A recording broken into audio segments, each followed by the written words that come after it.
Namaskar. Welcome to Namaskar. P Guru's channel. I'm your host Sri Iyer. Today I have with me Sri RVS Mani. Mr. Mani, Namaskar and welcome to P Guru's channel, sir. Namaskaram. Thank you very much.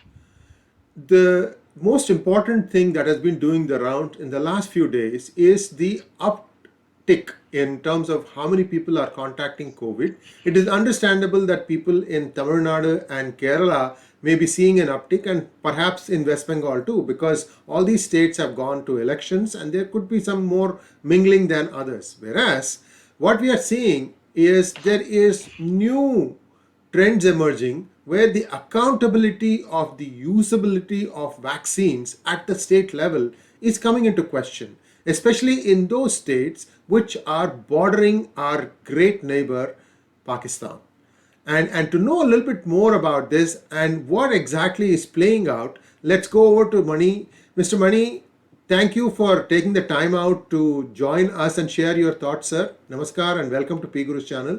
I will Thank you. allow you take it away from here and kind of walk us through what is going on. You've been getting a lot of feedback. What is the interesting thing that's going on in Pakistan? And please take it away, sir.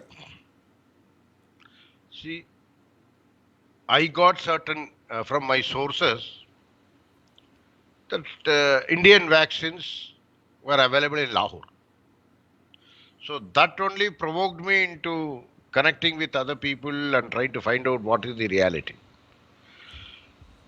See, the vaccines have been dispatched centrally by the government of India under the oversight of PM and the health minister themselves to different states based on whatever criteria. It is a very objective criteria. And there is a myth which is going around that India is exporting more and giving less. It has been evenly distributed based on the egalitarian criteria to different states of the country. Yes, indeed happening. But the question again is, are the states really be able to render an account of the vaccines used by them? That is where the question comes. About the vaccine, I will go a little step further. We all know that there was a fire in the Serum Institute in January 2021 when this entire vaccine, we all know the entire world was looking up to the SII for rolling out the vaccine. There was a fire in the Serum Institute. I had on several channels also told them that this is an attack on the Indian capacity building because by which with this vaccine it can be a pharma superpower. But that was all dismissed and people relied more on a very big leader from Maharashtra who without even while the local police were investigating the entire fire incident dismissed that it was an accident through short circuit. And since he had a credibility, mass appeal, mass leader, very tall leader from Maharashtra, and a very important cog in the present MVA government in Maharashtra. He was entitled to his and he was entitled to get the belief of the people behind him. And I thought, okay, leave it. Such a tall leader coming from the local area must be right. But subsequently, the vaccine program started, the vaccine dispatches started, everything started. Maharashtra is also reporting almost 40% of the Indian latest version, the mutant version COVID reported in the India, almost more than 40%, I'm told. That is going at one end, and the vaccination progress is not very great. And it is also reported that there have been some diversion of vaccines given by the center. Very see, as of today, vaccine is a very critical and a important resource to the country. And if that is getting diverted for VIPs and those who can afford in Pakistan, as has been informed to me by certain sources, I am very shocked that because I am trying to put all the dots together. And now comes the again thing that the Serum that day it was also alleged when the Serum Institute fire was there. It was said that it was some ECG, BCG plant from where the products were exports to African countries were happening. But today, the same Serum Institute, on public record, has stated that because of the fire in January fire, their capacity for enhancement in the given rate of increased demand will take a little more time. Or here we are fighting as a vaccine requirement, which is a fight against the time. It's a war against time. And in this situation, in 2000, January itself, somebody had crippled its resource so that it cannot accelerate the production capacity at the right time. And now this thing's happening. And in the intervening interim, the vaccines being diverted out from different. I don't know who is doing it. Now, I'm not alleging any political leader doing it, but it all smacks of a larger conspiracy because you can say the number of people who are where the where the COVID issues are growing, or particularly Maharashtra, of course, is the highest contributor. We have also have Rajasthan and Punjab, where the COVID cases are also going. Vaccination levels are very poor, and a lot of myth is being spread about the efficacy of the vaccines and the acceptability of the vaccines and all those things. So the entire thing has to be seen in a context. So there are a lot of gray areas in this, whether the vaccines intended for Indians released by Honorable Prime Minister and Honorable Health Minister under their own oversight. Let us not make any mistake that it is all well known that this being such a critical resource at this stage, or the state government or somebody down the line or with the knowledge of the state government hostile to this governance in the center willingly diverting the vaccines? Are they playing politics with this vaccine so that now they are alleging shortage of vaccines? In Mumbai, there are certain centers where around 23 or 25 people were given the jab and immediately the center was closed. It is a reported case. These are all public domain available. It's all available. In You are connecting Maharashtra, the dots. You are connecting the I'm dots. only connecting the dots. Is there something bigger that these opposition governments are playing than simply? If they kept it simple, I think the amount of vaccines released to each of the store as it is available in the public domain, and the number of vaccinations claimed don't add up, but the stocks of vaccines have expired.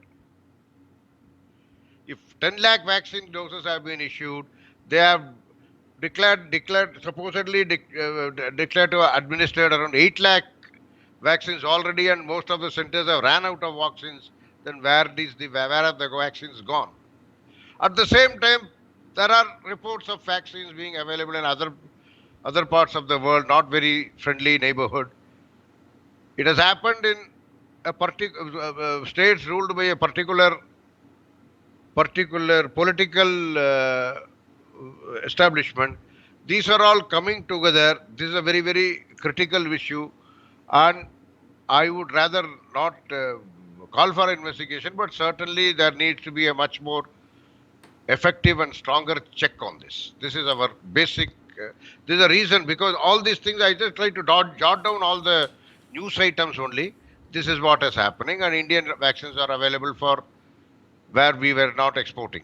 We had Yes, yes. denied it, excepting through some multilateralism they have acquired, but otherwise we were not exporting, and that country has now have access to Indian vaccines, where Indians who have been legitimately issued vaccines by the government of India have not got access.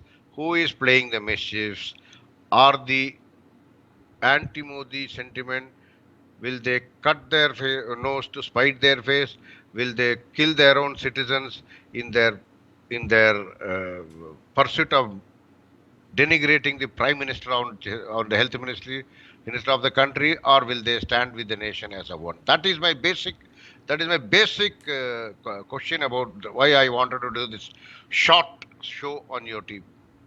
And those of you who jump up and down that this is another conspiracy theory should remember that last month, Sri Mani on this particular hangout had mentioned that there is more happening on the Antilia case than what meets the eye, and it is turning out to be true.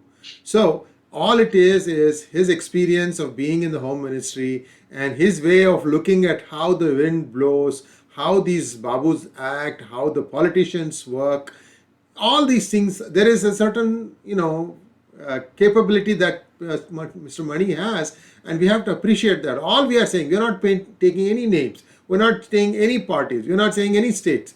All we are saying is this is what is the data on the other side. That is sure. Now we are working the thing backwards. How did it get there? That's what we are trying to say. But Mr. Mani, in summary, I think what both of us are saying is that India needs to figure out if there is pilferage or if there is some deliberate, again, we have to also remember one simple commercial instinct. If somebody across the border is willing to pay 4 times the price for a vaccine, there is a strong motive for people along the border to do it, isn't it? That's number one. See, let us get it very clear. Indian vaccine is almost priced at $4, $5. Cheapest vaccine, least expensive vaccines, but it doesn't cost such so less. It is your and my money which has gone into making this vaccine. And if somebody is willing to pay even 5 times the price, that is $20, that is much lesser than the other vaccines from the other places. So it makes economic sense. Rather, if you are on the other side, it will make economic sense for you to pay and buy a contraband Indian vaccine 10 times the price than going for a very legitimate, legally imported foreign vaccines from the Russia and USA and other places, which cost almost a bomb. So it is very obvious, and that's happening there. But my concern is much more important, that our own people are getting. See, somebody had narrated an instance recently in the newspaper I read, that he waited for almost 3 hours, and then when his turn comes, they said the vaccine's khatam ho gaya. And it is happening from, I don't know whether the vaccination centers or a cluster of vaccination center or the health department of the state government, from where it is getting diverted is $1 million question. But it is getting diverted is now quite getting obviously clear. So that is where I think either the government of India should directly take over the universal vaccination program, not in spite of the fact that the Constitution says that the Schedule 7 of the Constitution, health and public health, etc., are under state government. They should invoke some provision in the Disaster Management Act to directly start vaccinating people. Otherwise, this type of diversion of vaccine, especially I'm aghast that it is going into the hands of the Pakistani, and ultimately it may our own vaccine may be held out to vaccinate terrorists who are going to come and kill us. That is my concern. It's So a very that is the valid reason. concern. Very valid concern, sir. And that is the reason my shout out to Honorable Prime Minister, Honorable Home Minister, Honorable Health Minister, please take over the vaccination program directly under the Disaster Management Act. Government of India can administer it. See the wherewithals, see how can, because state government have, it is quite, a lot of suspicions are arising that there has been some diversion of vaccine, and which is legitimately you have legitimately, for you, we acknowledge that you are legitimately sent it to the for the citizen of the India, but I don't know whether it is reaching them or there. The recent statements of several deprived citizens from the vaccination center in Maharashtra validates this point. That is what is my final shout out to the honorable leaders of this country. And viewers, my own personal experience has been that sometimes it can take hours to wait and get vaccinated. And I'll tell you what my personal experience was. The vaccination centers started vaccinating people at around 8 o'clock. By 12 o'clock, they ran out of the first batch of vaccines and they had to go get another batch. In the meantime, people had been given 5-minute slot interviews for slots for getting vaccinated, and that went all the way up to 6 o'clock. So by mine was around 2:30. By the time I went there, the line was very long, and what they told us was that you have to keep that physical distancing also. What they told us was that yes, we have got new vaccines, but we have to give it some time to thaw. The vaccine kept in a frozen condition. They need to come up to a certain temperature before we can start administering. I'm just taking you the worst, telling you the worst case. So it took another hour before they were ready, and once that happened, even the long line, they started working, and in 1 hour we were in front of the registration point. Then we got vaccinated. We had to wait for 20-25 minutes after the vaccination to make sure that there were Reaction. no side effects. And then they would look at us and then say, okay, are you feeling okay? They kind of know who's getting reactions and not. And so there is, so in best case it is a 1 hour cycle from the time you go to the place, get vaccinated, come out. Sometimes it might take more than that, but this is a due process. You can't help it. And but at the same time, if there is an artificial, scarcity being generated just to paint the government in a wrong picture, then certainly I think the central government should look at what Mr. Mani is suggesting as an alternative way to make sure that India stays healthy. Thank you very much, Mr. Mani, and Thank we'll you. be back Thank you. again very, very soon with interesting information like this. Thank you very much. Thanks. Namaskar, sir. Namaskar.